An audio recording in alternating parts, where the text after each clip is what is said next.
iléeṣẹ́ ológun gbìyànjú ṣùgbọ́n mi pọ̀jọ́ ká lọ eléyìí lèmi ò fẹ́ gbọ́ rárá iléeṣẹ́ ológun mọ̀ nípa nǹkan tó ń ṣẹlẹ̀ àwọn náà dẹ̀ ń jẹun bẹ́ẹ̀. èmi àkànní mo tó sọ́ọ́lẹ̀ kan ṣiṣẹ́ ẹni tó bá jáde tó bá ní orílẹ̀-èdè nàìjíríà ó da ẹni náà tara rẹ̀ ni. rìsáàsì tèmi àkàndọ́rà wí kóńkó ẹtẹ́ tí inú yín bẹ̀lẹ̀ jẹ́ gbogbo ẹ̀yin ọ̀jọ̀gbọ́n yá farabalẹ̀ káfí tí gbéyàwó ọ̀rọ̀.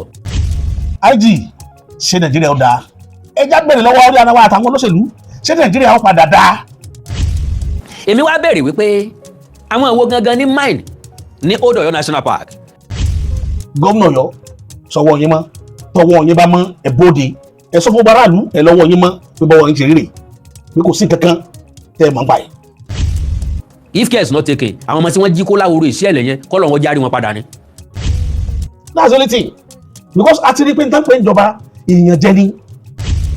federal government lọ́wọ́ nínú ìjínigbé tó ń lọ ní Old National Park. yes.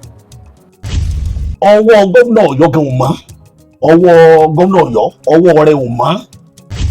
àwọn èèyàn kan ìjọba mọ̀ sí gbogbo wàhálà tí ń ṣẹlẹ̀ yìí. ṣé ti wá rí wípé àpapín làwọn olóṣèlú ń ṣe láàrin ara wọn. Yorùbá Parapọ̀ TV ẹ máa gbọ́ ẹ máa wò ó ẹ subscribe síbẹ̀ ẹ láìkí ẹ̀ bó bá ṣe ń lọ àwa ò ní jẹ́ kétí yín ó di sí o Yorùbá Parapọ̀ TV àgbàlẹ́tù ọmọdé làwó.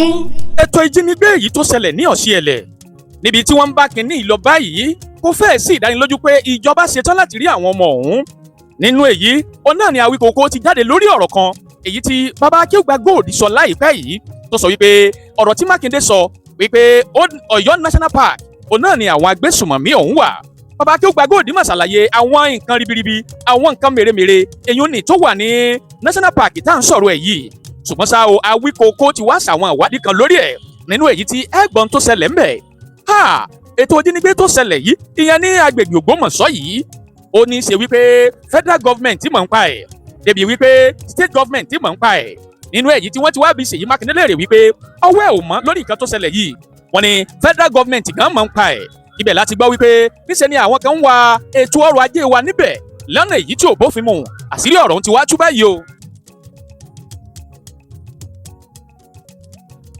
bàbá àṣà ti wá sọ àwọn àsọtẹ́lẹ̀ lórí ọ̀rọ̀ ọ̀hún wọ́n ní bórílẹ̀-èdè Nàìjíríà ṣe ń lọ yìí pẹ̀lú òṣèlú àwarawa wípé orílẹ̀-èdè Nàìjíríà ò lè dà nítorí pé àwọn olóṣèlú ṣetán láti da ojú Nàìjíríà bọ́lẹ̀ tó túmọ̀ sí pé owó tí à ń rí lábẹ́nú lórílẹ̀-èdè Nàìjíríà àwọn olóṣèlú gan ni wọ́n ń pín láàrin ara wọn o torí ẹ̀ ló fi jẹ́ pé ọlọ́rọ̀ ni àwọn olóṣèlú òbítíbitì owó sì ni wọ́n máa ń rọ́ sí àpò wọn lásìkò tí wọ́n bá ń darí ìlú ohun tí a gbọ́ náà ni pé ibi tá a pè ní Ọ̀yọ́ National Park yìí ohun àlùmọ́ọ́nì tó wà ń bẹ̀ ó tó fún gbogbo ọ̀dọ́ orílẹ̀-èdè Nàìjíríà níṣẹ́ nítorí pé ohun àlùmọ́ọ́nì tá a fi ń ṣe bátìrì góòdì àti onírúurú kan mèremère òun náà ló wà ń bẹ̀ nínú èyí tí ìjọba orílẹ̀-èdè Nàìjíríà kò ráàyè títí ẹ̀ àti pẹ̀lú pé state governor ìyẹn engineer Ṣèyí Mákindé kò náà ní ẹ̀ wọ́n ní tọ́fà tí àwọn agbésùmọ̀mí ti ń rọ́ tìkẹ̀tìkẹ̀ lọ síbẹ̀ rè ètò ìgbésùmọ̀mí nìkan kọ́ sì ni wọ́n bá lọ síbẹ̀ bí kò ṣe ètò ìwà wọn kùsà wa àti kán fi ọgbọ́n abẹnú gbé àwọn ènìyàn gbé àwọn sọ wípé àwọn tí wọ́n wà lágbègbè ọ̀hún wọn ò fura ní o nítorí pé wọ́n ti ń wa kinní ọ̀hún ó ti lé lọ́dún 5 àti jù bẹ́ẹ̀ lọ ẹ wá gbọ́ àwọn àṣírí tí Awíkókó tú nínú èyí tí n ò lè sọ̀rọ̀ lórí ẹ̀ tán àfi tẹ́ bá fẹnu ara yín gbọ́ o bàbá àṣàgọ́ wá sọ tó pọ̀ ń bẹ̀ nítorí pé Ọlọ́run fún bàbá ìlẹ́bùn púpọ̀ láti rí ètò ìṣèjọba wàràwà nítorí pé wọ́n tanná rìdì kinní ọ̀hún wọ́n sì mọ̀ bí kinní ọ̀hún ṣe ń lọ ẹ wá gbọ́ onírúurú àṣírí òun náà ni Awíkókó àti bàbá àṣà tú nínú kinní yìí nínú èyí tí wọ́n fi hàn wá tọ̀ ọwọ́ ajẹ́gbẹ́ àkọ́kọ́ lẹ́yìn wò wá tàbí tí ẹ̀yin ń gbọ́ wa ṣùgbọ́n ẹ ò tí ì tẹ subscribe button síbẹ̀ àwa ń bẹ̀ yín ni bá wa tẹ̀ sójú ẹ̀ ẹ bá wa dọ̀rẹ́ káwọn náà ó sì bá yín dọ̀rẹ́ ẹ má gbàgbé o láì tí aago pélébé tí ń bẹ lẹ́gbẹ̀ẹ́ kúrò ní ó máa rán yín létí nígbàkúgbà tá a bá ti wà lórí ètò ọ̀rọ̀ tó ń bẹ ńlẹ̀ yìí ó légbà kan jọ̀rin lọ ẹ farabalẹ̀ gbọ́ kinní ọ̀hún torí àṣírí tó pọ̀ wọ́n tún ń bẹ àwọn ológun mọ̀ nípa kinní ọ̀hún Ṣèyí Mákindé mọ̀ nípa ẹ̀ federal government náà mọ̀ nípa ẹ̀ àwọn ọmọ tí wọ́n sì jí kó lọ àfikọ́lọ̀ nìkan kó gbà wá láti ráwọn ọmọ òun padà ẹ tẹ́ máa bẹ́tù òun bọ̀ pẹ̀rẹ̀pẹ̀rẹ̀ ọ̀rọ̀ ó túnú ọ̀rọ̀ òun kinní ọ̀hún kò díẹ̀ ẹ̀yin ẹ ṣàjà ṣí àyẹ̀ká pín kálé gbogbo social media ní ẹja pín dé ẹjọ́ dọ̀dọ̀ Ṣèyí Mákindé kí wọ́n rí i pé àṣírí ti tú o òkú tí wọ́n sin àṣírí kinní ọ̀hún ti tú ẹja ṣí àyẹ̀. fẹ́ni tí ń tò torí aráàlú gun orí àpèrè ìjọba orílẹ̀-èdè yìí tó fi mọ́ kánsẹ́lọ̀ síríìtì yín ọ̀tá yín ní í ṣe mo ti sọ láìmọye gbà pé olóṣèlú lọ̀tá wa lórílẹ̀-èdè yìí. Old National Park ọ̀rọ̀ ńlá ń bẹ ń bẹ hùn torí pé àṣírí tó dídò ní ń bẹ ń bẹ lẹ́nu ọjọ́ mẹ́ta yìí ni mo rí fọ́nrán kan eléyìí tí Akéwùgbà Gold sọ̀rọ̀ nípa rẹ̀. Fọ́nrán ọ̀hún Akéwùgbà Gold ló sọ̀rọ̀ nínú ẹ̀. Mo wá wò wípé kẹ́mi náà méjì kẹta kí n gboko aláwo lọ. Mo ṣe bẹ́ẹ̀. Mo délé aláwo, wọ́n gbé fádálẹ̀. Iwájú ọpọ́n ọgbọ́, ẹ̀yìn ọpọ́n ọgbọ́, olùmọ̀ ọ̀tún ọlọ́kànrán ló ṣe. Àárín ọpọ́n àta ọ̀run, ilé ọ̀gẹ́rẹ́ pẹ̀kìtì àpò. Òlòló olóhùn gbẹdúgbẹdú, òlòlò tí gbé mọ́mì bíi kàlùkàlù. Mọ́ fi bí péré, mọ́ fèrè pé bí mọ́ fòlòlò fọ̀hún. Wàá lò kiri tàbọ̀ bá ti rí ni owó. Wọ́n gbé fàjànlẹ̀ lóòótọ́ Ifá fọ́rí. Ńgbà tí fọ́ fọ́rí, Old Ọ̀yọ́ National Park nífà dorí èmi kọ. Mo rè wádìí sí i lórí ọ̀rọ̀ tí Akéwùgbà Gold sọ. Ìwádìí tí mo mú bọ̀ bẹ́ẹ̀ bá fi sọwọ́ sí gbogbo ọmọ káàrọ̀ òjíire. A jẹ́ pé fúnra yín lẹ̀ ń dọ́wọ́ lóró nù. A jẹ́ pé fúnra yín lẹ̀ fẹ́ ká kú òlójú kan. A jẹ́ pé fúnra yín lẹ̀ fẹ́ ká máa wẹ̀ nínú òṣì àtìpọ́njú. Káàrọ̀ ọmọdọ́mọ wọ́n mọ̀ rí ọ̀nà àbáyọ sí ìṣòro tó ń kojú ilé ayé wọn. n tó wá gbé mi wá gangan rèé. Àwọn owó tíjọba orílẹ̀-èdè yìí máa yá kiri,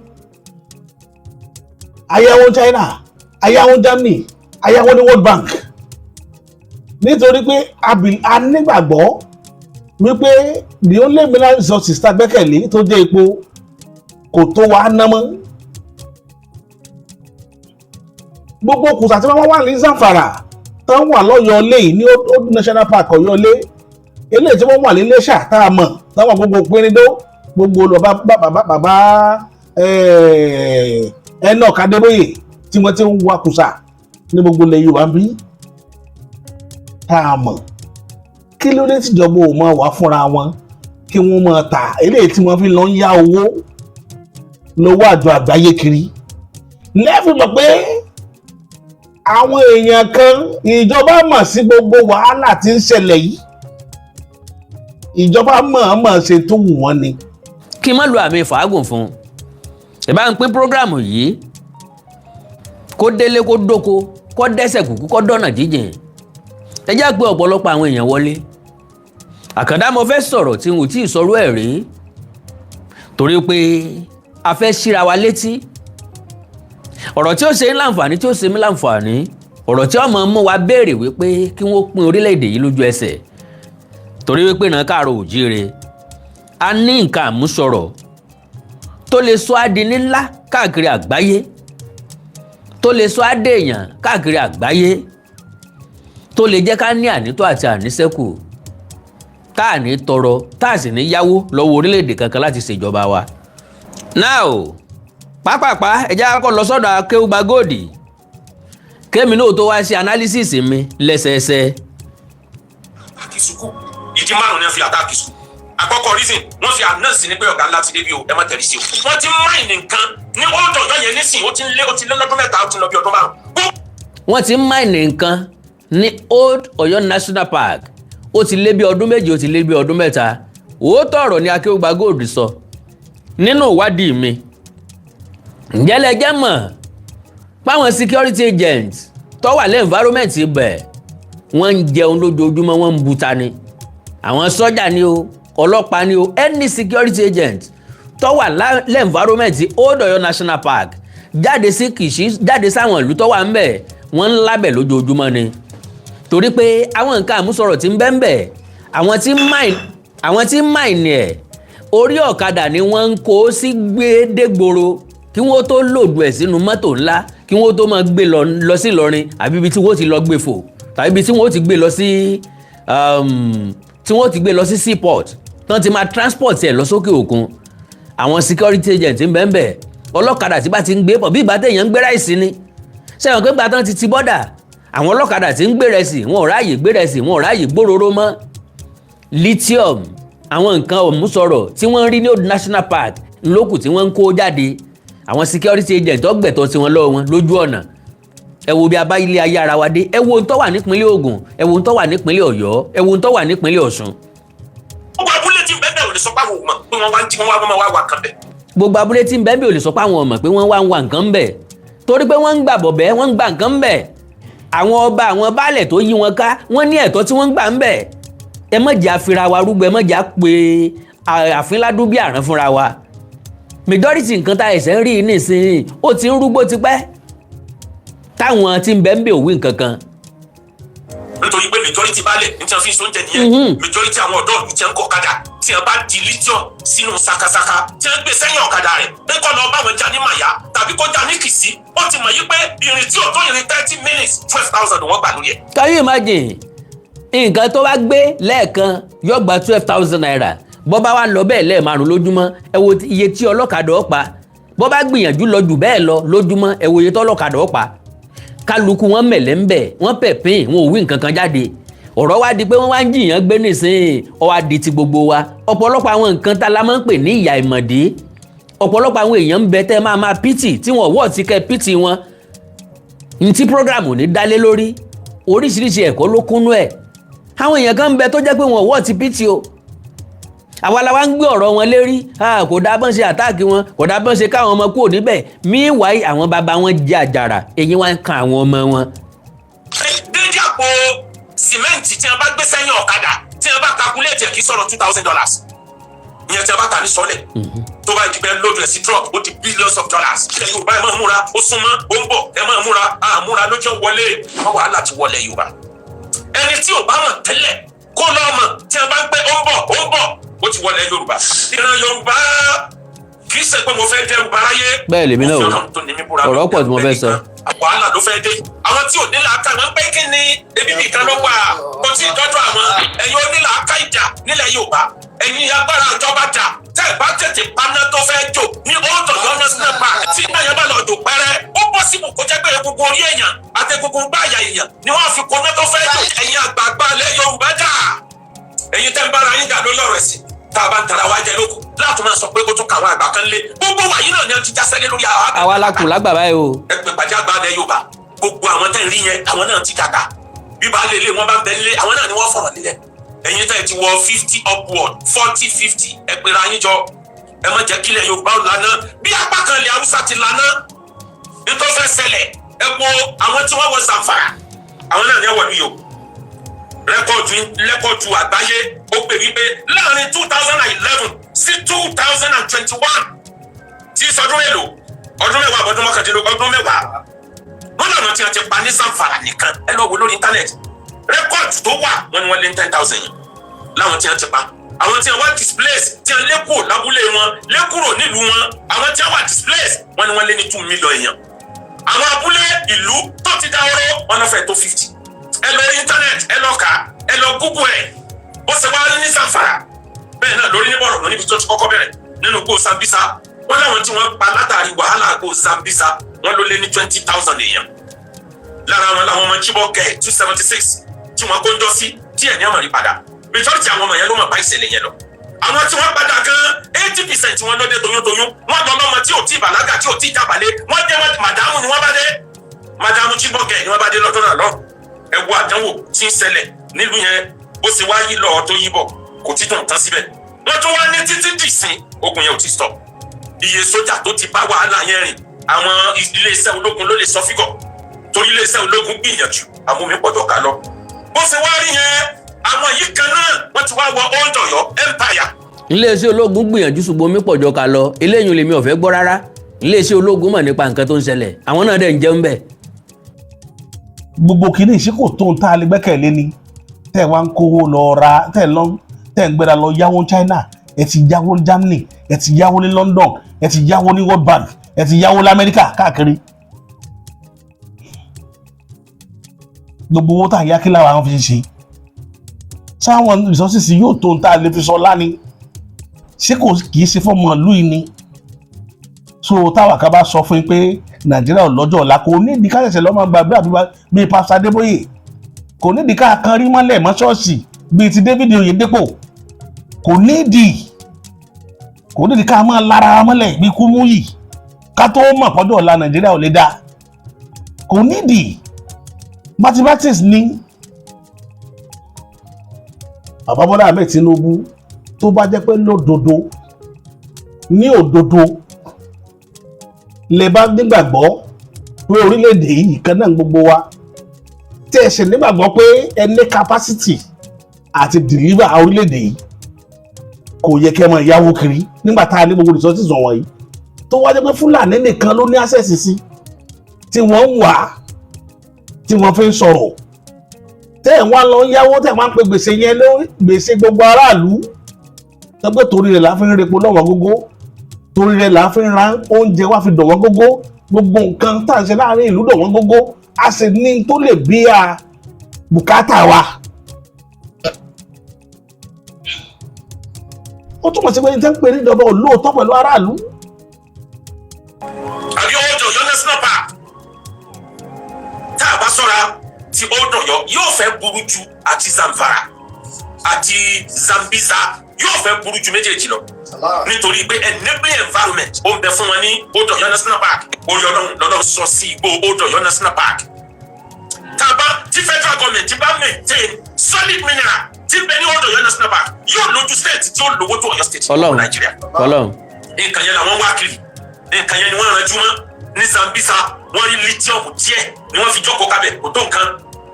àwọn ìgbà tí ẹgbẹ́ Zamfara wọ́n rí gold wọ́n lé gbogbo àwọn ará abúlé yẹn dànù wọ́n take over wọ́n bẹ̀rẹ̀ sí wa gold chopper wá láti gbé wọ́n lòdù ẹ̀ sórí truck ń gbé lọ sí port láti gbé lọ lọ òyìnbó àwọn òyìnbó ń kó wọn fún wọn wọ́n ń kó nǹkan ìjà fún wọn wọ́n ń kó $1 billion fún wọn tí wọ́n bá ń kidnap wọ́n fi ń cover ni àwọn tí wọ́n ń kidnap yẹn owó tí wọ́n rí bẹ́ẹ̀ kò tó nǹkan kan nínú owó tí wọ́n rí nǹkan tí wà nínú rẹ̀. change àwọn fi yẹn cover káwọn kan lè mọ kílòkì ẹ wá wò tẹ ẹ bá wá kúrò ní Zamfara ẹ lọ sí Borno láti Borno wọ́n rí díẹ̀ bẹ́ẹ̀ àwọn ìgbà tí wọ́n dé Zamfara wọ́n rí gold 10% lithium tí wọ́n rí times 10 ni mo fẹ́ wí times 10 ni lithium tí wọ́n rí díẹ̀ ní Zamfara àti kínkínní ní Borno times 100 díẹ̀ níbẹ̀ ní Old Ọ̀yọ́ national park. ẹ lọ wájú ìjọba náà ti mọ̀ federal government ti mọ̀ àmọ́ ìtètè múra ni lọ́ fẹ́ dá wàhálà lẹ́ báyìí. lórí àjọ àgbáyé gíráàmù kílógíráàmù ẹyọ kan lithium tí ń bẹ ní Old Ọ̀yọ́ national park wọ́n ń tà ní 23.80 per kilogram $23.80 per kilogram. ètò mi pé dédé àpò sìmẹ́ǹtì tí wọ́n bá gbé sẹ́yìn ọ̀kadà tí wọ́n bá calculate ẹ̀ kí sọ̀rọ̀ $2,000 ìyẹn tí wọ́n bá kà ní sọ́lẹ̀ tó bá ìdìgbẹ́ lóòdù ẹ̀ sí truck ó di billions of dollars. $2 million àníyàn. eléyìí ni wọ́n ń kó níbẹ̀ kódà gold wọ́n ní tó ń bẹ lórí ilẹ̀ yẹn ẹlẹ́kẹ̀ta ti bẹ́ẹ̀ wọ́n ń pè kan ní tanta. gbogbo resources tó wà lórí ilẹ̀ Old Ọ̀yọ́ national park gbogbo ẹ̀ pátápátá ni wọ́n kà fún yín. live gin stone tantalizing stone ní gbogbo àgbáyé wọ́n nílẹ̀ tí ń bẹ ní Old Ọ̀yọ́ yẹn ló fà jù.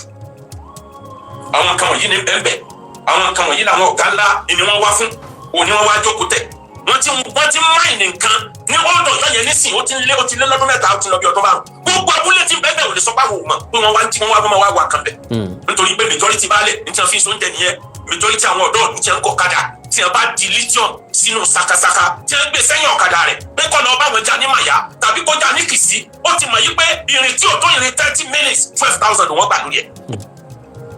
àwọn yẹn náà ń ṣiṣẹ́ fún wọn abúlé yẹn tí wọ́n bá lóòótọ́ oríṣiríṣi torí truck ò lè débẹ̀ ọ̀kadà náà fún wọn gbé majority. bẹ́ẹ̀ni. eléyìí tó bá wet ní wọn ń lo jọba láti wá gbé ọ̀rọ̀ tí wàá tán síbẹ̀ lọ́jà àgbáyé wọ́n ní wọ́n ń ta lithium tó bá kún truck ńlá kan ó lè wọ́ ti $37 billion.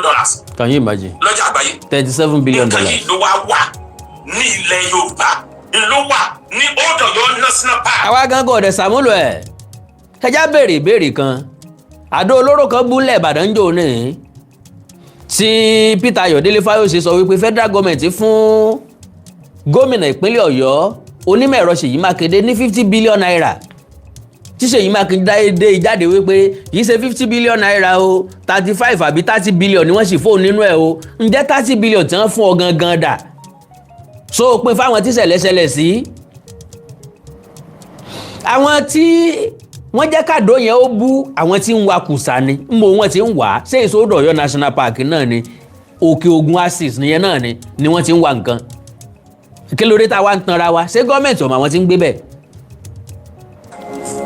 nínú gbogbo àwọn mineral resources tá a kà sílẹ̀ lithium ló fà lùjú mẹ́ o lithium wọ́n ju petrol lọ by far ìlú tí a bá ti rí lithium kì í ṣẹgbẹ́ ìlú tó lépo ẹ̀yin ènìyàn mi nílẹ̀ Yorùbá ẹnu tẹ́ ẹ fẹ́ ń padé gún náà lẹ fẹ́ ń padé Ògún.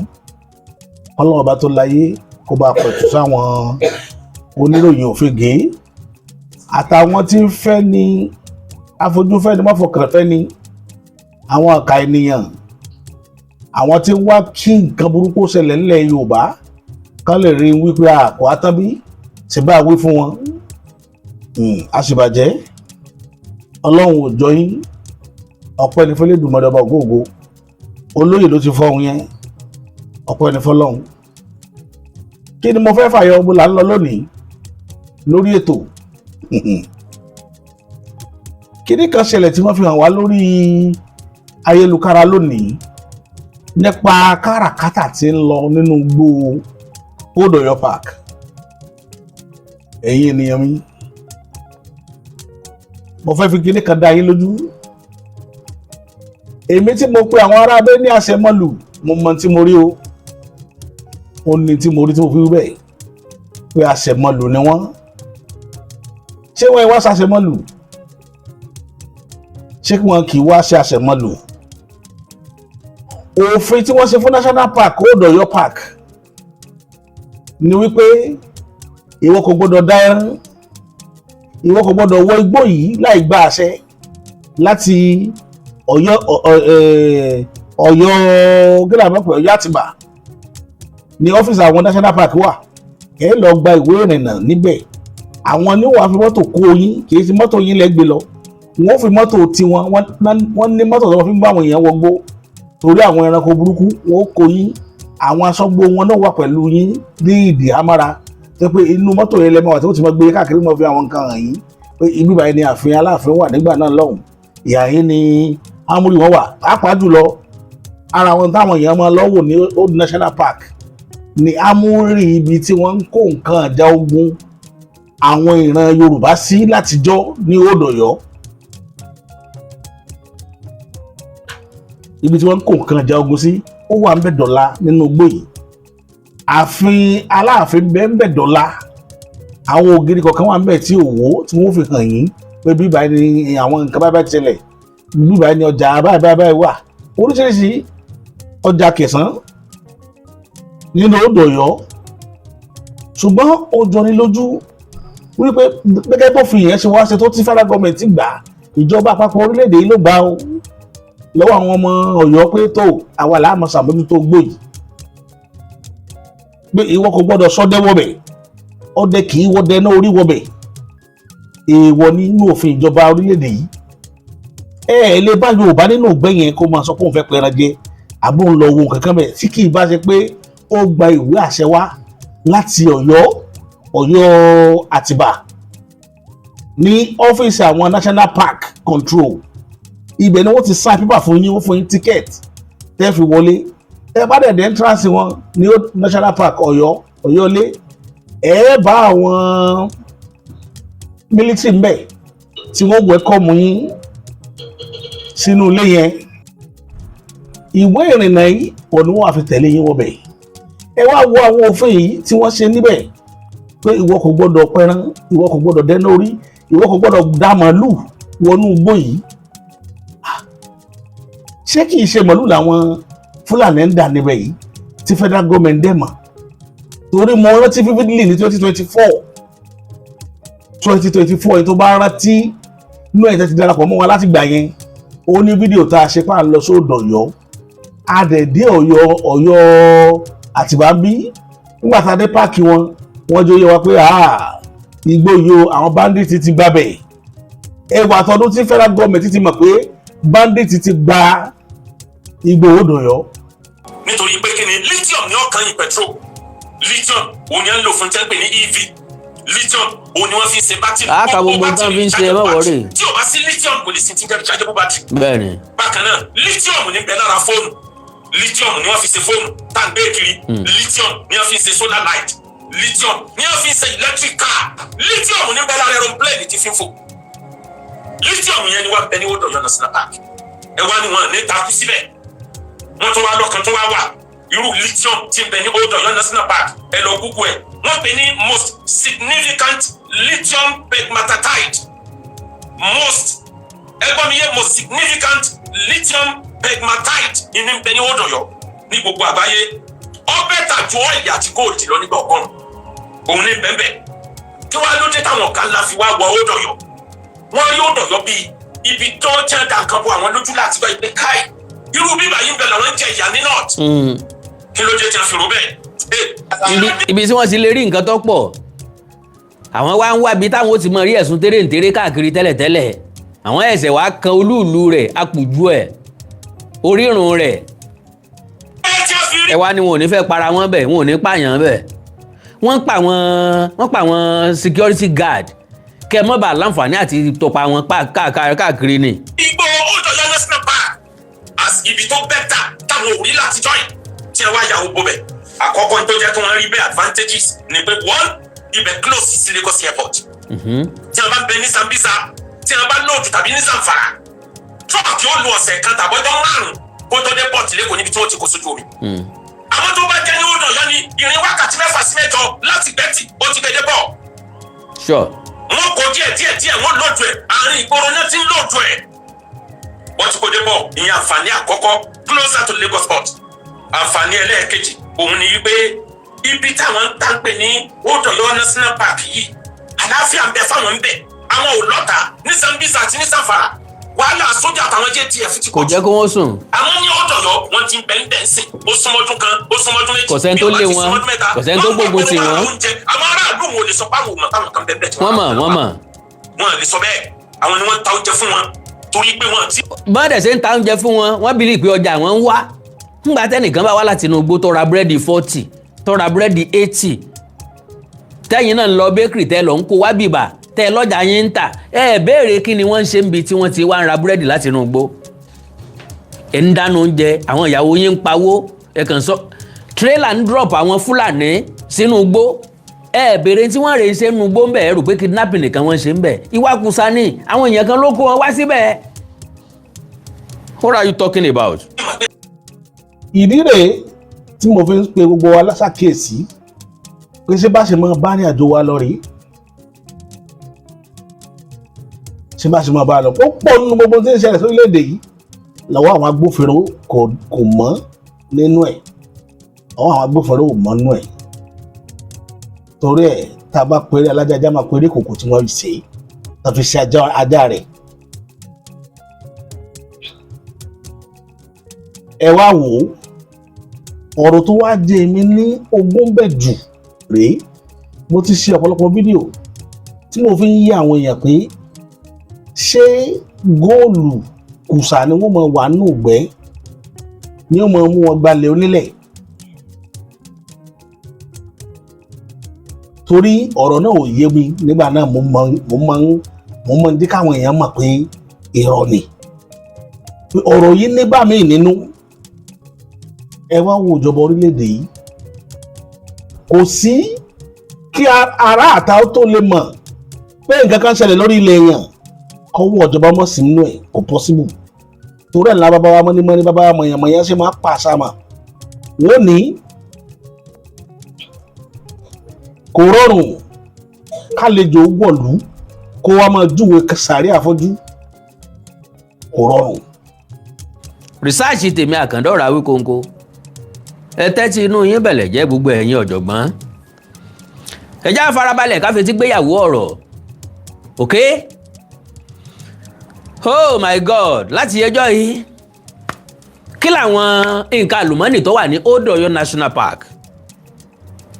Odòyọ̀ National Park contains valuable solid mineral deposit prominently including lithium, gold, tantalite,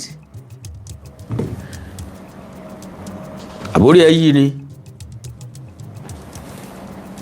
ń bọ̀ o, tantalite, columbite, iron and several types of high-grade gemstones.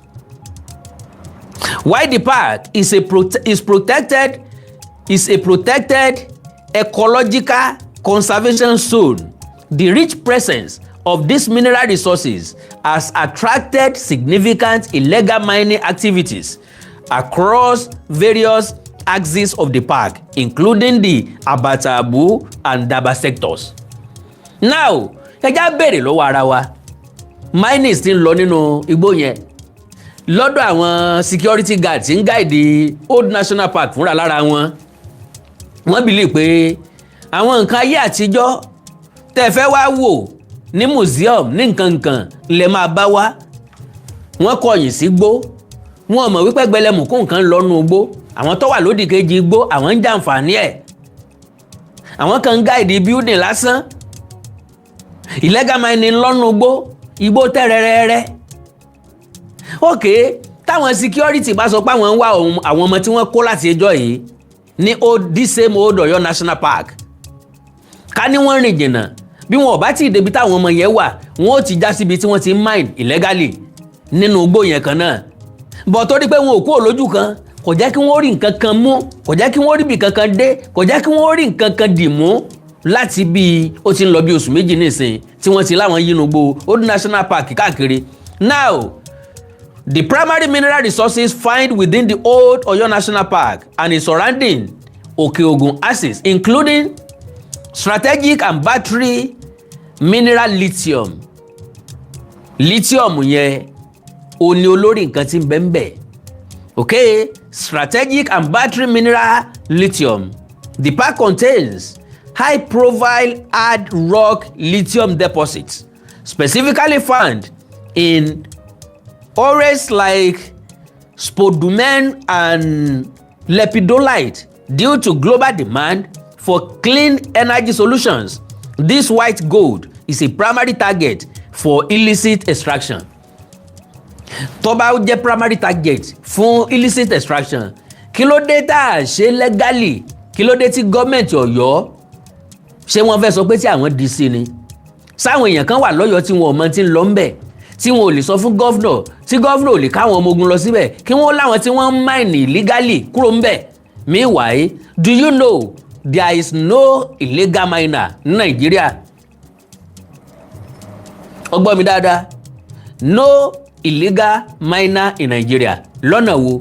Àwọn tí mine yìí equipment ni wọ́n fi mine, ojú omi ni wọ́n ń kó gbà, port ni yọ́ gbà, wọ́n ń san duty lórí wọn ní port. Ó túmọ̀ sí pé àwọn tó mine wọ́n gba license lọ́dọ̀ ìjọba. Lọ wádìí wọn dáadáa, wọ́n gba license lọ́dọ̀ ìjọba because àwọn tí wọ́n ń tajà fún ará China ni. Port ni wọ́n ń gbé gbà padà lọ sókè òkun. Gbọ́ mi dáadáa, port ni wọ́n ń gbé gbà padà lọ sókè òkun. Custom yóò ṣe duty sí lórí. Kan tó ṣe duty, ká ẹ tó ṣe duty ọkọ̀, dandan ni ká ẹ sọrú ọkọ̀ tẹ́ ẹ gbé ṣe Peugeot ni àbí Toyota àbí Honda. That means ká ẹ tó ṣe duty nǹkan tó fẹ́ jáde, dandan ni kí wọ́n mọ tẹ́ ẹ dì sínú àpò. Tó bá jẹ́ cement ni ó ní iye tí wọ́n gba cement, tó bá jẹ́ wheat ni ó ní iye tí wọ́n gba wheat, tó bá jẹ́ ọkà bàbà ni ó ní iye tí wọ́n fún ní tí wọ́n ṣe custom lórí custom paper lórí ọkà bàbà, tó bá jẹ́ àgbàdo ni ó ní iye, tó bá jẹ́ wà ní, tó bá jẹ́ rice ni ó ní iye, tó bá jẹ́ òróró ni ó ní iye, tó bá jẹ́ electronics ni ó ní iye, tó bá jẹ́ fóònù ni ó ní iye. Ìyẹn túmọ̀ sí pé gọ́ọ̀mẹ̀ntì ò lè sọ fún wa pé wọ́n ń kó nǹkan bẹ́ẹ̀ jáde kúrò lórílẹ̀‐èdè Nàìjíríà. Ṣé wọ́n fẹ́ sọ fún wa pé wọ́n rí lójú òfurufú ni? Nbolẹ̀ tí ń kó bọ̀ níbi kan ni mọ́tò ti ń darí bọ̀ náà. Ẹ ti rí point méjì dì mú, equipment tí wọ́n fi wá ń wà ń bí, ibẹ̀ ni wọ́n ń kó gbà. Lithium yẹn tí wọ́n export, tí wọ́n ń tà sókè òkun, tà sí China, ibẹ̀ náà ni wọ́n ń kó gbà. Kò sí ń tó fẹ́ wọlé sí Nàìjíríà tí custom ọmọ. Gbogbo ń tó wà nínú container yẹn lẹ́ máa state sínú paper. Ìyẹn náà ń pè ní custom duty. Torí gbogbo tí bẹ́ẹ̀ ní custom fẹ́ gbowó lórí ẹ̀, bẹ́ẹ̀ gbé laptop wọ́n fún wọn gba duty lórí ẹ̀, anything tẹ́ bá ti kó wọlé. Cloud ta wá ń tanra wa. Tí wọn ò jẹ́ àwọn ọbẹ̀ federal state government Ọ̀yọ́ mọ̀, federal government mọ̀, wọn àwọn awọ nǹkan kan ṣe sí títí tó fi di pé wọ́n ń kó yẹn wọ́n ń kẹran. Níta wá padà gbọ́ létà ni pé wọ́n ń wa kùsà nínú igbó yìí náà. Kùsà tí wọ́n wá ń wà yìí tó bá wá tó àkókò kan tí òjò ń rọ̀ wọ̀tíwọ̀tíwọ̀tí, iṣẹ́ máa ń dá lọ́wọ́ àwọn awakùsà torí pé ilẹ̀ máa ń yabò wọ́n.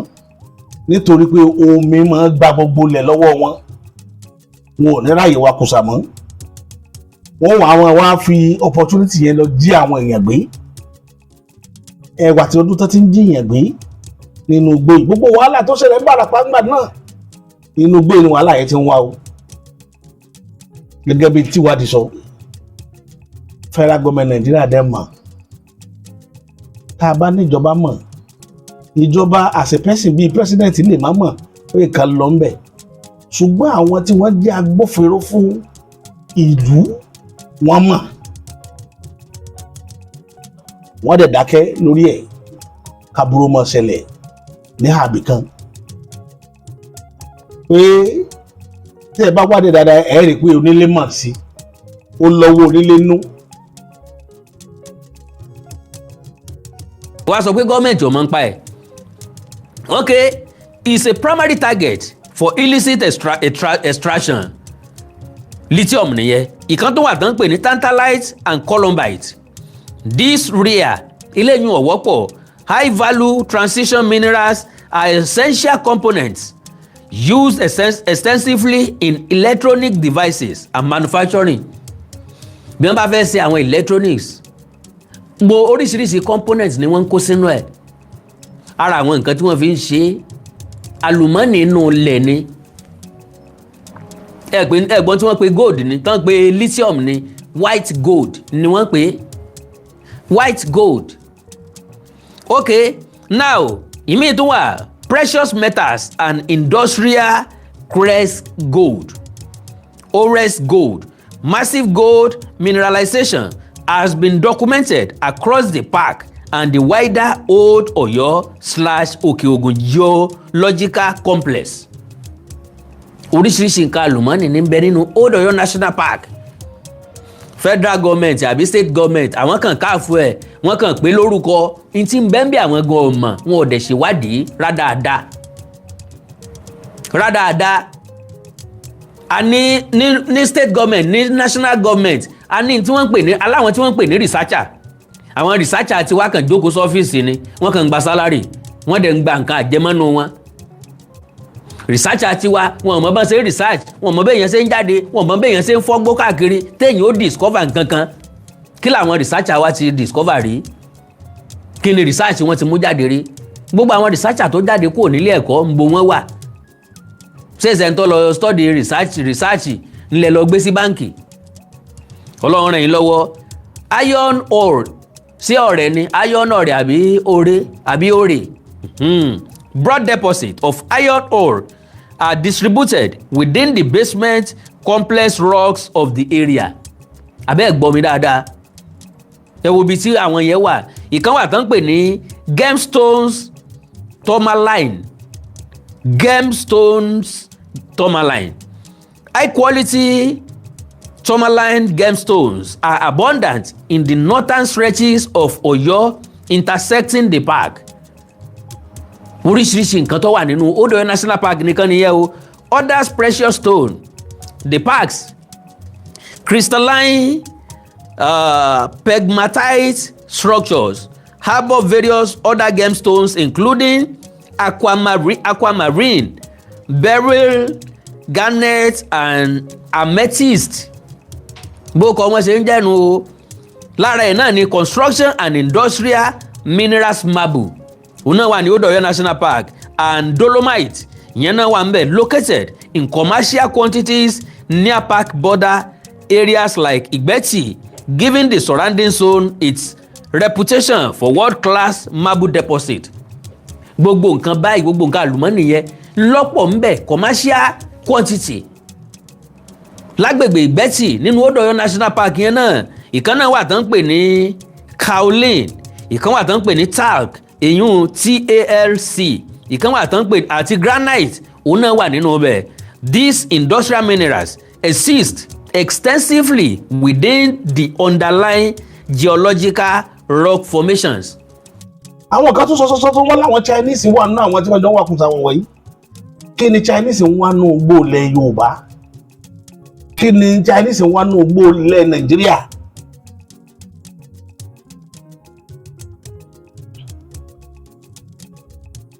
Ẹ̀yin èèyàn ẹ má fojú tẹ́ ẹ fi ń wo yẹn wo ojú tí tèmi fi ń wo yìí ni kí gbogbo yín fi wò ó.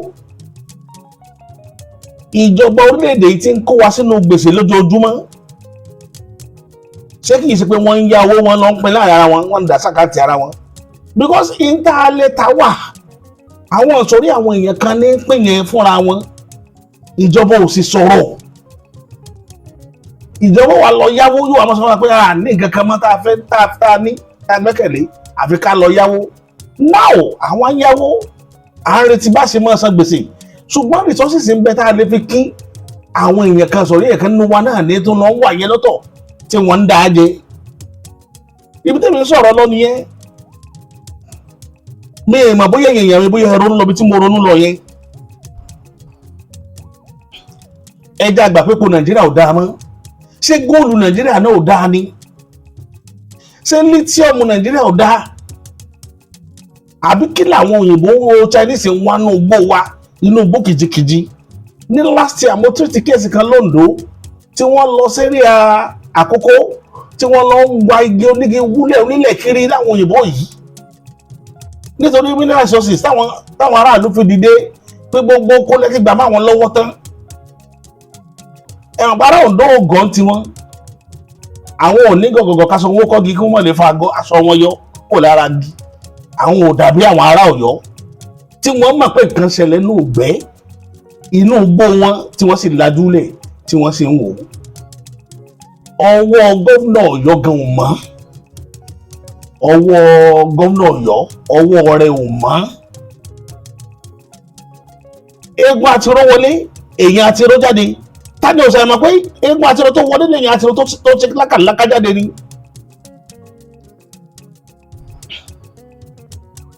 Ìgbòho lòun ó wọnú gbó lọ kó àwọn ọmọ tí wọ́n jí gbé wá. Ìwọ ṣòfin pé kéléńgbélé kí Ìgbòho mọ́ fi rìn. Ṣé ọ̀rọ̀ yìí ọmọdé gàtẹ́ kọjọ́ gàtẹ́? Ṣé kọjọ́ gàtẹ́? Ìyẹn jẹ́ ní tẹ́ bá rántí kéèsì kan ṣẹlẹ̀ lọ́yìn Ìbàdàn bóyá ọdún méjì àbọ̀dún kan sẹ́yìn ní area ṣé Olúyọ̀lé estate ni àbí bó ló ti ṣẹlẹ̀ tán ní bọ́ǹbù yìnyín láàrin ìlú ní street kan tẹ́ bá rántí vividly bọ́ǹbù dédé yìn gbààwò nínú ilé kan wọ́n wá ṣèwádìí wọ́n wá rí pé wọ́n wà kùsà nínú ilé yẹn ni sẹ́wọ̀n pé kéèsì yẹn wọ́n dá ìdá kéèsì yẹn dọ̀la àwọn tí wọ́n dẹ̀ bá nídìí kéèsì yẹn gbà yẹn Haúsá ni wọ́n dẹ̀ jẹ́ kó yẹ pé Haúsá yẹn kì í ṣe Haúsá ti Nàìjíríà ti Ghana ni. Dèní kéèsì yẹn ibi tó sọ̀kalẹ̀ sí kò sẹ́dá àlàyé tó mọ̀ tó gbọ́n pa ẹ̀ mọ́. Gómìnà Ọ̀yọ́ sọ̀wọ́ yín mọ́ tọwọ́ yín bá mọ́ ẹ̀ bóde ẹ̀ sọ fún aráàlú ẹ̀ lọ́wọ́ yín mọ́ pé bọ́wọ́ yín ṣe rírè pé kò sí kankan tẹ́ ẹ mọ̀ ń pa ẹ̀. Tó bá dúró kó sọ níta gbangba pọ́wọ́ mọ́ káwá béèrè lọ́wọ́ rẹ̀. That's the only thing. Because a ti rí pé n tán pé ìjọba ìyànjẹ ni. Torí ẹ̀ ni mò ń sọ fẹ́yìn tẹ́ ń para yín torí ìbò lẹ́pẹ̀lẹ́ Ọ̀ṣun. Ẹ̀yin dèdèrè amọ̀kun mẹ́kọ tẹ́ ń yìnbọn sí yàn nítorí ọ̀rọ̀ òṣèlú ọ̀rọ̀ election. Tó jẹ́ pé lọ́la tẹ́ ẹ bá Bọ́lá Tinubu PDP lónìí tó bá dọ̀la ẹ̀ tó bá lé APC. Àwọn nìkan ni wọ́n mọ̀ bí tán darí ìgbẹ́ orílẹ̀-èdè yìí lọ. Mo sọ fún yín ìyẹ́ tálẹ́ máa wò lẹ́yìn ẹyẹ òun ní gbogbo orílẹ̀-èdè Nàìjíríà máa wò lójoojúmọ́ ìyẹ́ là máa wò lẹ́yìn ẹyẹ. It's legally a protected zone. Any mining within the perimeter is illegal.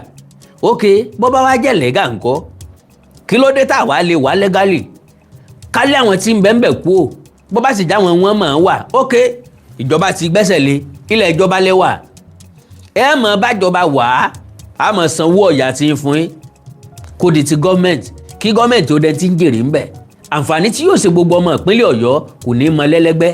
Number 1 àwọn ìlú tó kọ́kọ́ wà lágbègbè ibẹ̀ àwọn ni kọ́kọ́ jọ lábẹ̀ kí wọ́n kọ́kọ́ ní basic amenities kí wọ́n kọ́kọ́ gba àwọn ọmọ wọn ṣiṣẹ́ níbi táwọn ọmọ tí ń bẹ́ẹ̀ náà táwọn náà ti kọ́lọ̀ ń jẹ́ kí wọ́n gbọ́n dáadáa majority wọn ti ń gọ̀kadà wọn àwọn tí ò ríṣẹ́ láàrin wọn pé kí wọ́n gbà yín ṣiṣẹ́ wọ́n ń rówó rọ̀gùnrọ̀gùn lọ́dọ̀ yín ń rí sẹ́ńjì ó dẹ̀ jọ yín lójú dẹ̀ lè jàfẹ́tọ̀ yín Ọlọ́run ràn yín lọ́wọ́. Okay, the federal government Through enforcement agencies like the EFCC and the National Park Service routinely cracks down on illicit mining networks which have historically caused environmental degradation and safety concern inside the park and boundaries. Now, àwọn tí wọ́n ní ká máa bójútó wọn, àwọn eléyìí ọgbẹ̀tọ́, wọ́n farínú ni o. Okay, now, èmi wá béèrè wípé àwọn wo gangan ní mine ní Old Oyo National Park? Who is mining in Old Oyo National Park? Èmi lèmi béèrè bẹ́ẹ̀. A massive network. Kì í ṣàwọn ọmọ kéékèèké o, gbóǹtarìgì nínú àwọn tó ń pè ní cartel ni o. A massive network of illegal miners is extracting valuable minerals like lithium and gold in the Old Oyo National Park. The illicit operations are run by local cartels and syndicates with active involvement from foreign buyers, including Chinese nationals who buy the minerals directly from the forest. Àwọn tí ń ra òwúlẹ̀ jẹ́ kí wọ́n gbedele. Àwọn aláròbọ̀ tí wọ́n máa ń lọ dí àgbẹ̀ mọ́nú oko ní rajà lọ́wọ́ wọn. Ilẹ̀ fi rí àwọn helicopter tá à ń rí nínú igbó tá a ní wọ́n lọ ń gbóúnjẹ fún àwọn kidnappers, wọ́n lọ ń gbóúnjẹ fún àwọn ajínigbé, àwọn Boko Haram tá a mọ̀ wípé àwọn miner ni wọ́n lọ ń gbé nǹkan fún. Tá à ń ròyìnbó tá a sọ pé àwọn òyìnbó ni wọ́n fa insecurity ní Nàìjíríà, àwọn òyìnbó àwọn ni wọ́n empower wọn, àwọn ni wọ́n fún wọn ní nǹkan ìjà ogun. Yes, àwọn ló ń kó nǹkan ìjà ogun wá fún wọn torí pé wọ́n ń ṣiṣẹ́ fún wọn. Iṣẹ́ tí wọ́n dẹ̀ ń ṣe fún wọn mọ̀ pẹ́nu Yorùbá ò bò, wọn ò lè kọ́ ọmọ Yorùbá lọ. Àti pé ọmọ Yorùbá yìí ṣiṣẹ́ ìdọ̀tí, wọn ò lè kọ́ ọmọ Yorùbá. Àwọn tí wọn ò ní ń béèrè wípé irú iṣẹ́ èwo làwọn ń lọ ṣe, ṣùgbọ́n tí wọ́n bá ti gbọ́ ewó tí wọ́n ràn, wọ́n mọ̀ kó nu ọkọ̀ nísìn, wọ́n mọ̀ pera wọn ní Ṣéédù Zomana, Muhammad Zomana, Abdullahi Zomana. Ńgbà tán bá dé pé à ń lọ sí ibì kan o, wọ́n pe bẹ̀ ní Ọ̀yọ́ o, ibẹ̀ là ń lọ báyìí o, kí la fẹ́ lọ ṣe? A fẹ́ lọ ṣiṣẹ́ ni, owó ló sì wà ń bẹ̀, wọ́n ń lọ ti wọn nù. Kí ni kí n mú dání lókù? Kí sì lẹ́rù tí wọ́n ó dì? Wọn ò ní ga, wọn ò ní go. Àwa láàmú lọ síbì kan fọ́lídé ọjọ́ 3 péré tá a di báàgì kábákábá bí ẹni pé èèyàn ò ní dé mọ́. Ṣé ẹ ti wá rí wípé kò sólóṣèlú tó fẹ́ràn ìlú yìí? Ṣé ẹ ti wá rí wípé kò sólóṣèlú tó lóòótọ́? Ṣé ẹ ti wá rí wípé kò sólóṣèlú tí ń gbé lókè nǹkan ó dáa lórílẹ̀‐èdè yìí? Ṣé ẹ ti wá rí wípé àpapín làwọn olóṣèlú ń ṣe láàrin ara wọn? Ẹ sọ ọ̀rẹ́ aráàlú nu gbogbo wọn. Ẹ sọ ẹni tí ń tò torí aráàlú gun orí àpèrè ìjọba orílẹ̀‐èdè yìí tó fi mọ́ kánsẹ́lọ̀ síríìtì yín ọ̀tá yín ní í ṣe. Mo ti sọ láìmọye gbà pé olóṣèlú lọ̀tá wa lórílẹ̀‐èdè yìí. Olóṣèlú kò sí òótọ́ láti ara bíi sára ògiri yẹn, kò sí òótọ́ kankan lẹ́nu wọn. Tàbá gbowó tó wá ń wà promise ọdún 4 mi, ẹ̀yin dèdè rẹ̀ ó sì tún gbà á. Ẹ̀yin dèdè rẹ̀ lómi ó bá ọmọ ìyá rẹ̀ jà nítorí ọ̀rọ̀ òṣèlú tó jẹ́ pé wọ́n ti pín ọjọ́ ọ̀la yín. Ṣé kí ọjọ́ ọ̀la yín ni wọ́n ń pín tó ń kọ́ àwọn ọmọ yín wọgbó? Ọjọ́ ọ̀la yín, gbogbo resources yín pátá tí bẹ́ẹ̀ nínú ògbẹ́ pátá àwọn olóṣèlú ló pín mọ́wọ́ fúnra wọn tí wọ́n wà. Tí wọn ò sì ní challenge àwọn tí wọ́n wà láéláé. Àwọn olóṣèlú olórí burúkú yìí náà ni ó tún wá padà dé tí wọ́n mọ̀ sọ fún pé àwọn fẹ́ lọ yáwó China, fẹ́ lọ yáwó ní Iraq nítorí títí káyé yóò lè bá nítumọ̀ pé àwọn ọmọdé ọmọ yín yóò san gbèsè yìí o, ṣùgbọ́n ẹja àwọn kọ́kọ́ lọ yá ná. Ṣé ẹ ti rí i pé wọ́n ba ọjọ́ ọ̀la orílẹ̀-èdè jẹ́ ni? Inú ogbó ń bẹ̀ ń làwọn Chinese yìí ti ń rajà lọ́wọ́ wọn. Wọn ò jẹ́ wọn wulẹ̀ gbédègboro, àwọn ní ọ̀sán wà àwọn ọ̀kadà tí ó gbé débi tí wọ́n ti máa tò sínú ọkọ̀. Wọ́n á sanwó ńlá fún wọn, ó gbé, ó tún padà wá lọ́la. Now, who is doing it? Àwọn ìwo ní í ṣe? Organized cartels operate inside the dense ungoverned spaces of the park. Níbo la lè pè ní ungoverned spaces? Òun náà ni àwọn inú igbó tó lọ sálálu. Ibi tí wọ́n govern bẹ́ẹ̀ náà níbi tí wọ́n kọ́lé sí. Ńbẹ̀ nìkan náà ni àwọn òṣìṣẹ́ wà táwọn ti ń wá láàárọ̀ tán padà lọ́la tán lọ láago 5. Ungoverned area, that is inú igbó tó lọ sálálu ṣùgbọ́n tó jẹ́ government reserve area náà. Kí ni gbogbo nǹkan yìí kọ́ wa?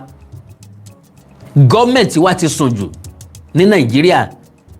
Tí Nàìjíríà bá wá sùn, kò sí tó ní kí South West ó sùn.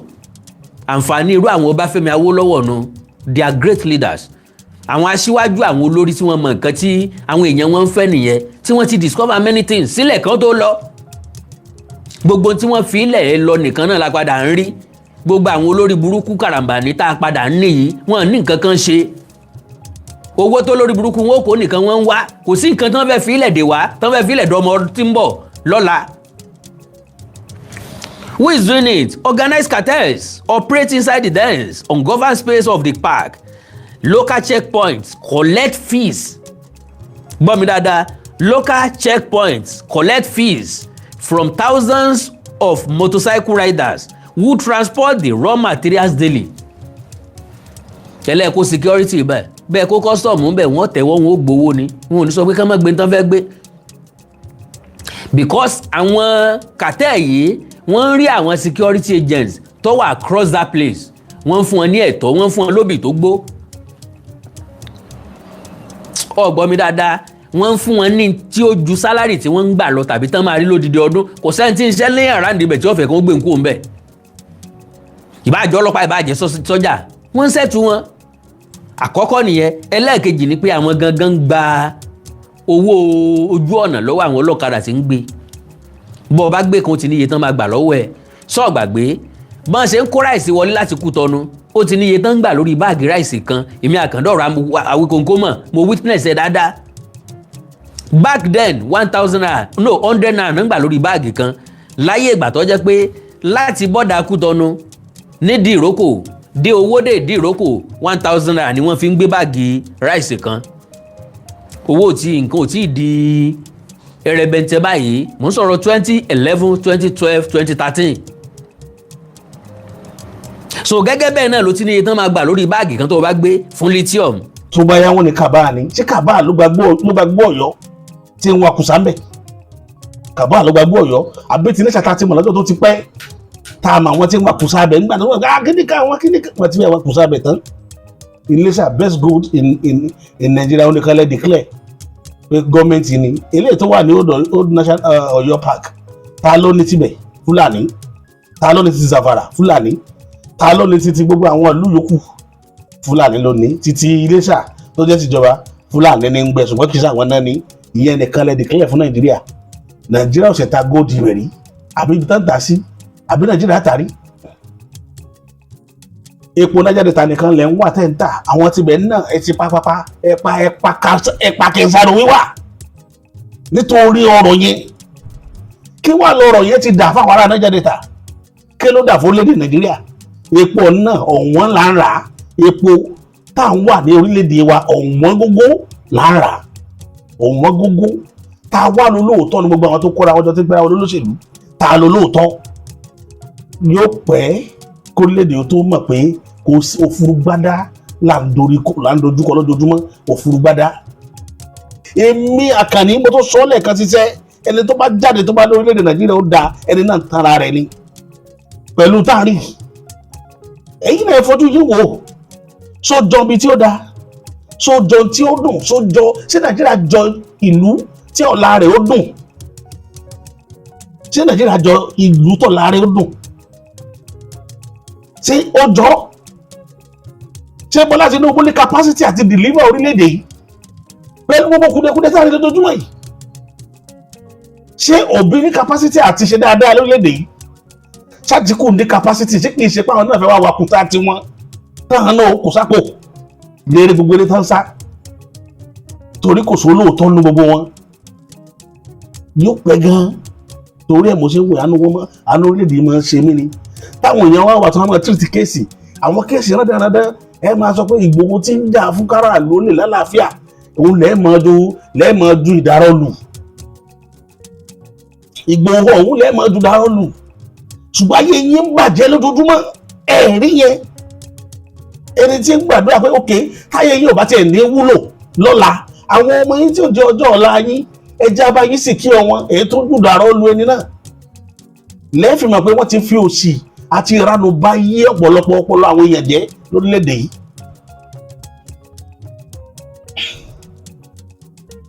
Wọ́n ti bàjẹ́ mọ́ yín lọ́wọ́.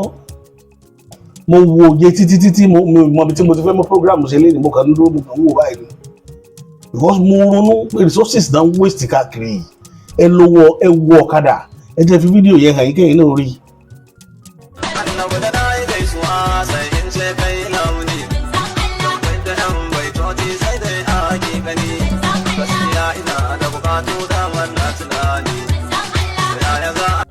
ẹ wo bọ́kadà ṣe ń kó resources sí kẹ̀tíkẹ̀tí tó ń gbé kọjá bó náà ń kó lọ ọlọ́pàá ò lè rí wọn sójà ò lè rí wọn civil defence ò lè rí wọn kó dá wọn dúró láíláí wọ́n dẹ̀ ń kó kọjá ṣùgbọ́n tẹ́ ẹ bá rọ́ wọn tó gbé láptọ̀pù sínú pọtimọ́tò rẹ̀ tí ń lọ bìkan láàárọ̀ òfin mú yẹn IG ṣé Nàìjíríà ó dáa ẹjá gbèrè lọ́wọ́ orí ara wa àtàwọn olóṣèlú ṣé Nàìjíríà ó padà dáa só lọ́jọ́ ọ̀la ṣé Nàìjíríà lè tá ń bá lọ yìí só ní ọjọ́ ọ̀la táwọn kan jẹ́ oyè àṣẹmọ́lù wọ́n ń wa kùsà ń gbó nígbó ẹ̀ ń wa kùsà bẹ̀ kùsà tó yẹ pé ìjọba ló ní ìjọba àlú ló ní èyí kan ń dà wá ìjọba dẹ̀ mọ̀ pé wàá nugbó yẹn kò dẹ̀ sọ̀rọ̀ ìjọba mọ̀ pé wàá kùsà ń sàǹfàrà àdán gbogbo ayé ló mọ̀ pépà ń gbé lójoojúmọ́ èló ni federal government Nàìjíríà ti gbà lórí owó gold Zamfara gold Iléṣà tá a mọ̀ tí gbogbo pépà ilé ayé gbé wípé a ní gold ní Iléṣà ní Nàìjíríà recognized site ní títí Iléṣà federal government recognize it for long before oil náà ti rí títí Iléṣà ẹ bèrè lọ́wọ́ wọn èló Nàìjíríà tá à ń bẹ̀rí. àwọn olówó ìlú òkè òkun tí wọ́n mọ̀ nípa business tí wọ́n mọ̀ nípa gold tí wọ́n mọ̀ nípa lithium ìwúlò rẹ̀ ń bá wọn náà produce battery ń bá wọn náà produce phone ń bá wọn náà produce kí lorúkọ electric cars. wọn ò dẹ̀ rí lọ́dọ̀ wọn Áfíríkà náà wọ́n ti ń rí wọ́n sanwó ńlá fún yìí ń bọ́ jẹ́ pé dọ́là ni wọ́n san dọ́là máa ń já wa láyà Nàìjíríà bẹ́ẹ̀ nìkan bá sọ pé ó fún mi $1 million nísìnyí ń sọ pé gbogbo ibi tó bá gbogbo iṣẹ́ tó bá ràn mí ní máa jẹ́ ẹ̀yin ẹ fi dán mi wò lọ́la ẹ fún mi $1 million $1 million ó ti tó mi lè béèrè nǹkan kan mọ́ gbogbo tẹ́ bá ti rán mi ní máa ṣe. So where it happens ń bọ̀ ló ti ń ṣẹlẹ̀ the activities are highly concentrated in remote deep forest area of the park particularly near Ìgbẹ́tì, Kìṣí and Daba axis. àwọn ibi tán ti ń ṣe lábẹ́ inú o gọ́ọ̀mẹ̀ntì ń gbọ́ wá báyìí o gọ́ọ̀mẹ̀ntì ń wò wá báyìí o àwọn gan náà lè gbégbèsè but unfortunately wọn ní gbégbèsè kankan because ilé ìtàn ṣe ń sàǹfàrà ìwo ni gọ́ọ̀mẹ̀ntì gbégbèsè ń bẹ̀ ìtàn ṣe káàkiri orílẹ̀-èdè Nàìjíríà ìwo ni gọ́ọ̀mẹ̀ntì gbégbèsè ń bẹ̀ torí pé wọ́n ń sanwó ọ̀yà fún gọ́ọ̀mẹ̀ntì náà wọ́n ń san táàsì fún gọ́ọ̀mẹ̀ntì ẹjá lọ wábi jókòó sí. Yes. Mathematics ni logic ni philosophy of science ni ẹ lọ wò A implies B as an hypothetical syllogism. A implies B when there is A definitely there must be B. bó ṣe rí nu calculation tó wà lórí ìrìn àjò orílẹ̀ Nàìjíríà nìyẹn n tó bá ti mú yín mọ́ gbàkúsà Nàìjíríà kẹlọ́ta tó mú yín máa gbé plane lọ yá owó tẹ̀ ṣe resources tẹ́lẹ̀ta tẹ́ẹ̀ta tẹ́ fílẹ̀ fáwọn ọmọ àlè kan ká máa jí tẹ́ ṣiṣẹ́ kó bò tẹ́ fẹ́ ká yóò mọ̀ pé wọ́n ń jí tẹ́ sì mọ̀ pé wọ́n ń jí tẹ́yìn wọn agbára tẹ́ ń lọ òkèrè lọ yá owó táwa àtàjára ló mọ tẹ́ ń fowó wọ̀nyí ṣe tẹ́ẹ̀dẹ̀ sọ fún ọdún tó ti lọ yáwó àkókò rí tẹ́ fowó ọ̀hún ṣe níjọta ti wà lórílẹ̀-èdè yìí iná wa stable níjọta ti wà lórílẹ̀-èdè yìí inú ẹ̀rọ̀fọ̀ láàrin kìí ṣe pé títí wá dáa so kí wá lọ́wọ́ tẹ̀ ń yá kí lè fi ń ṣe a ní resources tó lè tẹ́ ìṣòro wa alépo Nàìjíríà epo wa ló wọ́n jù àwa fúnra wa epo tá à ń tà fúnra wa wọ́n kò sí solution lórí gbogbo problem wọ̀nyí ìjọba kò sì máa lọ ìjọba kan máa dé ẹ wá máa sọ fún wa pé Nàìjíríà lọ́jọ́ ọ̀la ká lọ fọkàn balẹ̀ àwọn tá lẹ́ ń tàn tá lẹ́ni náà tẹ̀ ń tàn gan ara yín lẹ́ ń tàn ẹ̀ tàn wá wọ́n lè yàn méjì ò ní pàdánù rọ́ láyé tẹ́ni tí wọ́n ń purọ́ fún bá mọ̀ ẹni tí ń parọ́ lọ́kàn ara rẹ̀ ó mọ̀ pé kúrò ayé àti tọ̀run lòun. gbogbo bátìrì tá à ń sọ pé tá à ń pè rechargeable bátìrì tí fóònù ń lò nǹkan lithium ni ó jẹ́ kó lágbára tó fi máa láǹfààní àti gba iná sínú tó yẹ jẹ́ pé bátìrì kò ní ìdí kó tó kàbìdù kó tóbi gbangba ìbá jẹ́ kónkóló bí lithium bá ti wà nú ẹ̀ yóò máa gbaná sára èyí ò túmọ̀ sí pé ẹ lè cháàjì ẹ̀ yóò lè gbaná sára tẹ́ lè lò fọ́pọ̀lọpọ̀ ọjọ́ ọ̀pọ̀lọpọ̀ wákàtí kó tó discharge náà tán kó tó gbà míì sára lithium wà nù tí tán lò fún. Lithium ion movement. During use, lithium ions travel from the negative anode to the positive cathode. Àwọn electrical engineering ló lè mọ gbogbo eléyìí. Reversible battery charging. Plugging in a device forces the ions to move backward, storing energy for the next cycle. Hard rock mining vs. Brine extraction. Hard rock mining. Operators extract lithium from pegmatic rocks containing the mineral spodumene, which is the method used in Nigeria. Rock processing. Workers crush the rock. Wọ́n máa gbẹ́ tẹ́ bá rí mọ́ ṣe ń gbẹ́ lẹ́gbẹ̀gbẹ́. Use heat and chemical to pull out the lithium. Yóò dàbí ẹni pé wọ́n tanná sí yóò grain báyìí wọ́n máa ṣí bóyá iná yẹn ló máa tán bá ti fi iná yẹn ràn iná yẹn ló máa jẹ́ kí lithium yẹn gangan yọjú síta ẹ lè mọ bẹ́ẹ̀ ṣe bó ṣe jẹ́ pò gangan lè máa ṣí. ìṣẹ̀lẹ̀ ìtẹ́kàn wá gbogbo ẹ̀ papọ̀ tẹ́ ẹ̀ṣẹ̀ máa wá lithium káàkiri inú ẹ̀ no.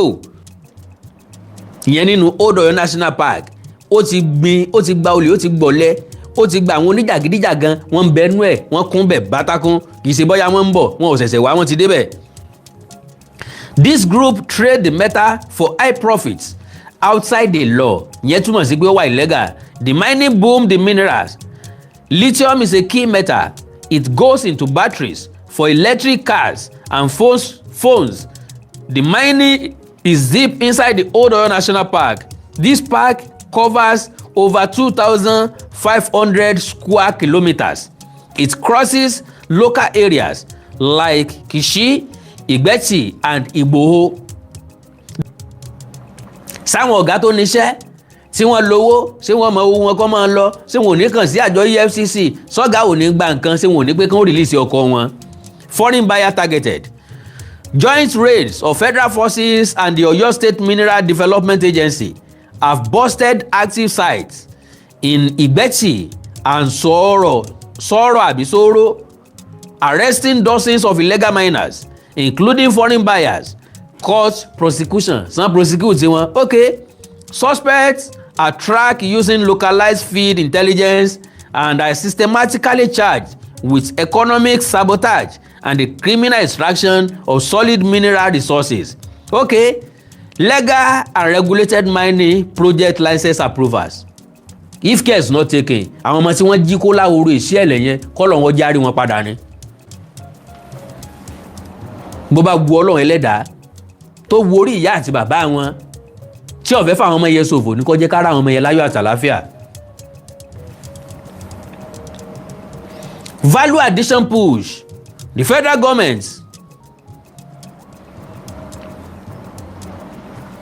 government's wider renewed hope agenda is building domestic Chinese-backed lithium processing plants near Kaduna and Abuja to ensure the country stops exporting raw ore and starts manufacturing batteries locally.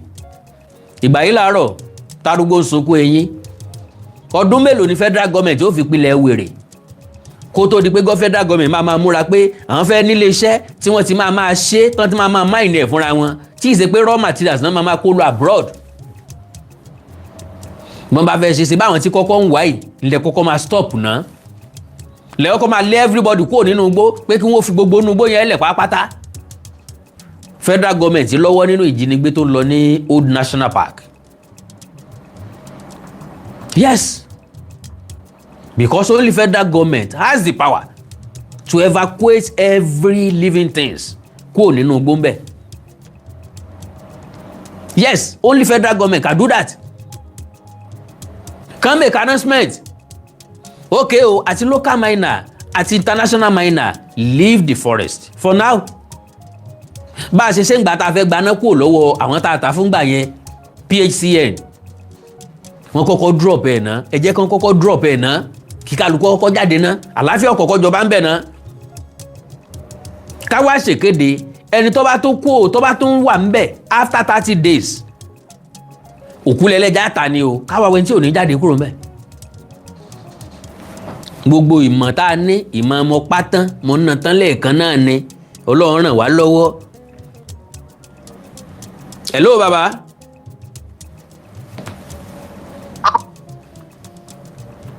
Hello sir. ṣé ń gbọ́. Bẹ́ẹ̀ ni sir. Yes sir.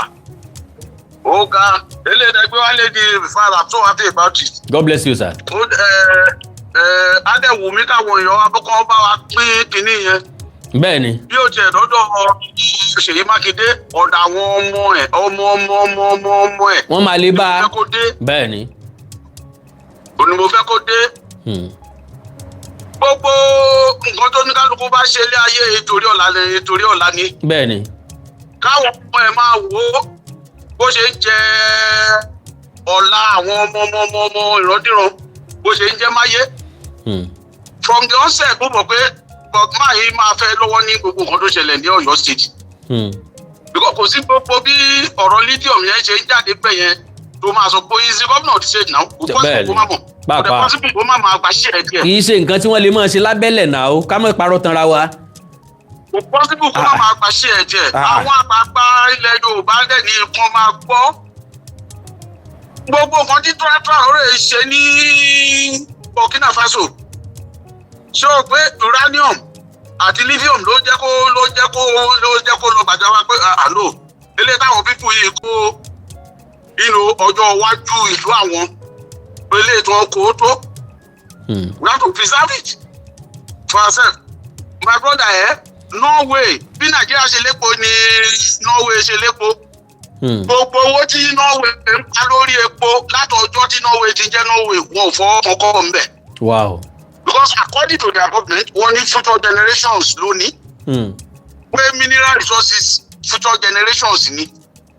Bẹ́ẹ̀ tí wá ní ọ̀dọ̀ wa ní gbígbó ẹranko tá a jẹ́ ní ilẹ̀ aláwọ̀ dúdú ayé àwọn ọmọ tá a bí sílẹ̀ báyìí a fẹ́ jẹ ayé ẹ̀ máa yẹ. Bá a ti ń pala ṣe ń ná lọ́dọ̀ tiwa o. Èmi ò mọ nǹkan tí irú àwọn Ṣèyí Mákindé ṣì ń wá in terms of money. Kò yé mi mọ́. Tó bá lẹ̀ jẹ́ kìkì over 1 billion tó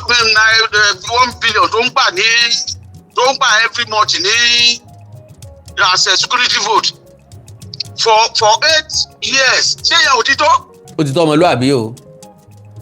ṣé wọ́n fẹ́ lọ ku inú owó bíi èlùbọ́ kọ́dẹ̀ máa fi ràmàlà sí nítorí kò yé mi. Kò yé mi náà mọ́ o. Ìbá máa ra odindi èèyàn palẹ̀ everyday kó o fẹ́ máa jẹ kò lè ná owó yẹn tán títà fi kú. 1 billion lóṣooṣù. What are you still looking for? Kò yé mi mọ́ o. What are you still looking for? Owó dẹ̀ ni mo máa ń sọ all the time I tell my children bó ti kọ́ wọn. Money is wọ́n gbọ́dọ̀ máa treat owó bíi spanner lọ́wọ́ mechanic. Money is a tool. Bẹ́ẹ̀ni. You use it when you need it. If you don't need a tool, you don't use it. Bẹ́ẹ̀ni. Ẹ kálẹ́ sà. Ẹ máa kálẹ́ o, ẹ kú ètò. Àwa ni yóò. Ṣé rí gbogbo ọ̀rọ̀ yìí ní pé kò sí tí gọ́ọ̀mẹ̀ntì ò mọ̀ ń pa ẹ̀. Bẹ́ẹ̀ni.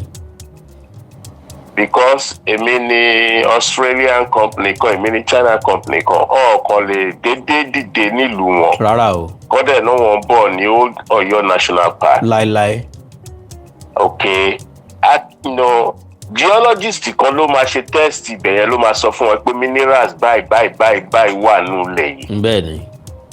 Àkó ń ṣe síbí náà fi ń wúlẹ̀ déèyàn bá fẹ́ ṣe geologist of a crime. Bẹ́ẹ̀ni. Ìjọba láti mọ̀ òkè kí lẹ wá ń ṣe bí. No, irinṣẹ́ tẹ̀ ń kó bọ̀ kí lẹ fẹ́ fi ṣe. Kí lẹ fẹ́ fi ṣe. Wọ́n á sọ o. Wọ́n á mọ nǹkan. Ẹ̀ńtọ́ lọ gba license wọ́n ó béèrè ní tó fẹ́ fi license ṣe. Kí ló fẹ́ wà. Àyàn ò ní gba license rédíò nísìnyí kó wá lọ wọ́n fi ta gàrí. Bẹ́ẹ̀ni. Kó wọ́n fi export sí gàrí. bẹ́ẹ̀ ni èèyàn báwo la ṣe discover epo Nàìjíríà. bẹ́ẹ̀ ni.